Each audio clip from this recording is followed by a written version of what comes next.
خلافت کے زوال کا سب سے بڑا نقصان یہ ہوا ہے کہ مسجد کا ادارہ اپنی اس عظمت اور اپنے اس مقام سے نیچے آ گیا۔ تنخواہ دار اماموں کا زمانہ آ گیا۔ محلے کے لوگ 10-10 روپے جمع کر کے امام کو تنخواہ دیتے اور پھر اس کو اپنا ملازم بھی سمجھتے۔ اسی وجہ سے یہ منصب بے توقیر ہو گیا، اور جب یہ منصب بے توقیر ہوا تو اس ادارے کی جو مسجد سے جو کام اور جو خیر چل رہی تھی وہ بھی ختم ہو گئی۔ ہمارے ہاں تو میں اپنے ہاں کی بات نہیں کر رہا، اللہ کا فضل ہے ہمارے ہاں یہ ماحول بالکل بھی نہیں ہے، ویسے عام مساجد کی بات کر رہا ہوں۔ 4-5 بوڑھے جن کو نہ دین کا پتہ نہ دنیا کا صحیح پتہ، وہ مسجدی کمیٹی میں ہوتے ہیں اور وہ سمجھ رہے ہوتے ہیں کہ امام ہمارا ملازم ہے۔ ایسے لوگ ہیں، میں حیران ہوتا ہوں۔ تو یہ تو بے توقیر ہو گیا ادارہ، مسجد کا ادارہ، اس لیے کہ یہ تھی اصل جگہ تھی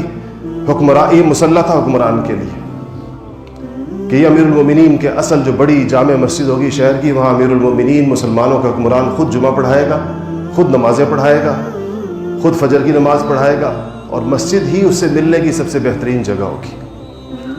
اب ہمارے حکمرانوں کا مسجدوں سے کیا تعلق رہ گیا آپ خود جانتے ہیں۔ رہی صحیح کسر اس کرونا نے پوری کر دی، ویسے پورے مسلمانوں کے تعلق کی۔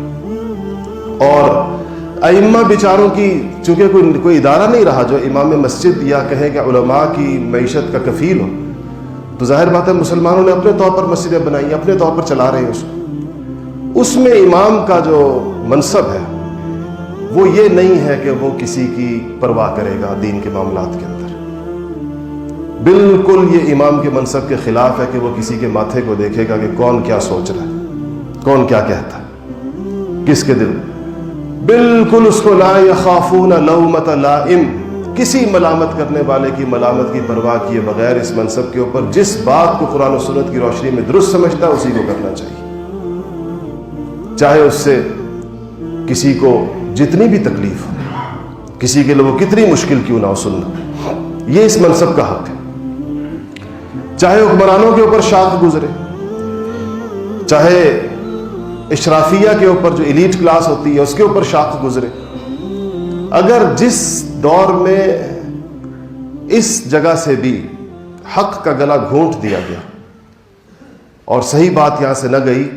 تو پھر یہ معاشرے میں ایک ایسا بگاڑ اور فساد پیدا ہوگا اور حق و باطل کے معیارات ایسے خلط ملط ہو جائیں گے کہ پھر کسی کے ٹھیک کرنے سے ٹھیک نہیں ہوں گے، پھر کوئی جگہ نہیں رہ جائے گی۔ اس کے بعد کون سی جگہ رہ جائے گی آپ بتائیں، اور کون سا ادارہ رہ جائے گا، کون سا مسلمانوں کی زندگی میں ایسا کون سی جگہ ہے جہاں سے اللہ اور اس کے رسول کی آواز مسجد سے زیادہ بلند آواز میں اونچی ہو سکے، اس سے زیادہ اونچی آواز میں کہی جا سکے۔ تو ایک ہماری معاشرتی زوال کی ایک وجہ مسجد کے ادارے کا فعال نہ ہونا ہے، صحیح معنوں میں فعال نہ ہو جس طرح اس کو ہونا چاہیے۔ مسجد صرف نمازوں کے لیے نہیں ہے، آج کل لوگ مسجدوں میں خرچے زیادہ کر لیتے ہیں پھر اس کو بند رکھتے ہیں، کیونکہ اب وہ خرچہ جو کیا ہوا ہے مسجد کے اوپر، ایسے خرچے کا فائدہ کیا جس کے نتیجے میں مسجد کو بند کرنے کی نوبت آئے۔ نہ لگائیں ایسی مسجد میں وہ ساری چیزیں جس کے چوری ہونے کا خدشہ ہوتا، اور مسجد مسلمانوں کے تعلیم و تعلم کے کاموں کے لیے ہر جگہ 24 گھنٹے کھلی رہنی چاہیے، سارا دن اس کے اندر تعلیم و تعلم کے کام ہونے چاہیے، پڑھنے پڑھانے کا کام ہو، ذکر اذکار کے کام ہو، اللہ کی طرف لوگوں کو بلایا جا رہا ہو، جو جس وقت فارغ ہو اس کے لیے کوئی نہ کوئی بندوبست مساجد میں ہونا چاہیے کہ وہ آئے اور دین پڑھے۔ یہ اسی لیے بنتے ہیں یہ ادارے، اس کا مقصد ہی یہ ہوتا ہے۔ لیکن اب وہ جناب علی اس میں فانوس لگا ہوا ہے اتنے ہزار کا، اور باقی چوریاں ہوتی تو ہیں، لوگ تو مسجد کی ٹوٹیاں بھی نہیں چھوڑتے۔ آپ کبھی بھی پتہ کر لیں کسی مسجد میں جا کر، ٹوٹیاں بھی لوگ نہیں وہ جو لوگ کھول کر لے جائیں گے۔ لیکن اس سب کے باوجود، اس ادارے کو تمام مشکلات کے باوجود مسلمانوں کی زندگی میں اس کی فعالیت، یعنی فعالیت کا مطلب یہ ہوتا ہے کہ اس سے خیر کا ہر وقت پھیلنا کسی نہ کسی